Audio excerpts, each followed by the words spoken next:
A few days ago, thanks to the special screenings from Anime Expo's Cinema Nights, I was finally able to watch Satoshi Kon's Perfect Blue. And I can easily say that Perfect Blue is the epitome of a timeless movie. And I kind of find that funny because this is a movie that also has a scene in it where someone hooks up a computer and surfs the internet for the first time. And though it's a movie that heavily dates itself at times, the concepts and the sentiments that are shared throughout are things that are more important now than ever before. Hi y'all, I'm Bayfond, and I've just been kicking my head for not watching this movie earlier. This is a movie that I think any and every anime fan should watch because it showcases the horrors and the potential of what can happen when you're pretty much out in the public eye. And with the complete domination of the internet and influencer culture, I think that this is something that pretty much affects everyone. Now, you're probably already aware of the phrase parasocial relationship. And if you're someone like me, you'd think that that's a newer phrase to come about, something that was probably coined by a famous Twitch streamer, maybe someone like Ludwig. But that's a phrase that's existed far longer than the internet. Actually, it's a phrase that came about sometime in the 1950s. And it really has opened my eyes in seeing how fan culture and obsession has really been something that's persisted throughout generations of humanity. Much how like Serial Experiments Lane prophesized the rise of the internet, Perfect Blue, I think, is a perfect handbook to the textbook definition of a parasocial relationship. When your own fans and people that are around you think that they know you more than you know yourself. And how when you shift people's perception of you ever so slightly, how big of an uproar that can cause. Mima's story, when this was first coming out, was probably something that not a lot of people could really relate to. They could understand the fears and they could understand the gravity of her situation, but it was something that a lot of people really would never reach. Nowadays, with the advent of YouTube, Twitch, and so many other social media platforms that are out there, lots of people are garnering more attention and more fans every single day. So situations like hers might feel like a more palpable possibility. Not saying things like this happen every single day. They're rare and very few and far between. It's just nowadays, instead of rooms being bugged and people being spied on, we invite the cameras and we invite the microphones into our homes. We deliver personal information at a faster rate than it has ever been given before, thus giving people that interact with your content a more distorted view of who you are. At the very least, when you see a picture of an acquaintance or one of your friends on something like Instagram,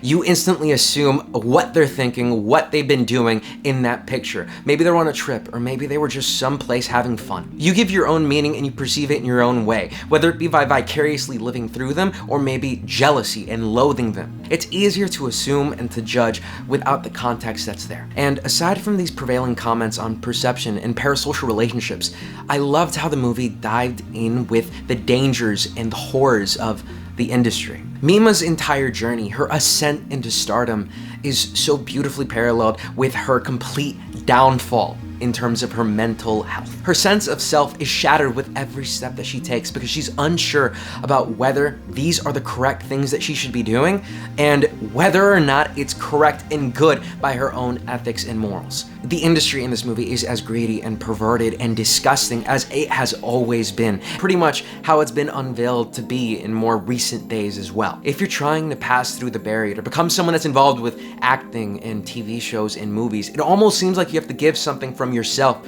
in order to survive. Mima's innocence is pretty much challenged at every turn until it's all exhausted. A photographer that oversteps his boundaries immensely and makes his models feel uncomfortable. An agent or manager that pretty much pressures her into doing roles that she doesn't want to do. And screenwriters that take advantage of women by putting them in risque and scandalous scenes in order to try and, get viewership up. The most shocking and the most uncomfortable scene for me in this entire movie, and that's saying a lot because there's a few of them here, the one where sexual assault is recreated for the purpose of a TV show. Because that scene alone was something that I felt in my skin. I hated it. And it's so weird too because this is an environment that's controlled. Nothing is happening. Be assured of that. Nothing is. Even though the story is gonna dupe you into believing things, this is a set and these are actors and they're all just doing a job. It's emphasized by the actor on top of her performing the scene saying sorry before he does anything. But it really makes you think about actors that have put themselves in situations like these and have filmed scenes like these. And something like this could easily be immensely traumatic, even though it's not actually happening to you. Even the fact that you're recreating it is something that can just leave you with potential PTSD or just complete feeling of disgust. this kind of scene like this made me root for the murderers of the people that were taking advantage of Mima. I gotta be honest about that, because these scenes like that were pretty fucked up. But our two perpetrators in these crimes are even more fucked up than them. God, I wish that I went into this movie completely blind. That's the bad part about waiting to see a movie that's been out for about more than 20 years. The way that the story unfolds and how it really makes you question about who's really responsible for these murders is a thing of beauty. This is something that a lot of action films are never able to accomplish. I envied my brother while watching this because this was his first time even hearing about the movie, and he had the ride of his life. While I knew about Mamoru and his entire gross character, I was completely blindsided by Rumi. Her betrayal was something that I didn't expect, and even though I thought I'd been spoiled to hell, it still caught me off guard. While we all expected her to be someone that just wanted what was best for Mima, we were just all dead wrong. Pretty much no one was in her corner. She was pretty much fending the world by herself, because everyone wanted a different version of her than the version that she really was. She wanted to meet the expectations of everyone, but she could never meet her own expectations for herself, because she doesn't even know what she really wants. And the way that she ends up disassociating herself from the entire world is something that hits so hard. Satoshi Kon, from what I'm aware, is a director that loved blurring the lines between reality and dreams, to make you question in his various different stories what is actually happening. And he does it so well that at the end you're probably still going to be asking yourself what actually did happen. And as Mima wakes up from her reality and is confronted with people that are actively trying to murder her and hurt her, I love the way that she's able to gain the upper hand by destroying the perception that all those around her have had. When she hits Mamoru on the head, that pretty much emphasizes that she isn't that angelic figure inside of his mind. She's someone that wants to fight back and wants to hurt him, and the second that hammer hits, his illusion of her is completely shattered. And the way that she wins the fight with Rumi is by taking off her wig, removing this personality to show the monster that's underneath. When Mima wants to grow and become something that she's always wanted to be,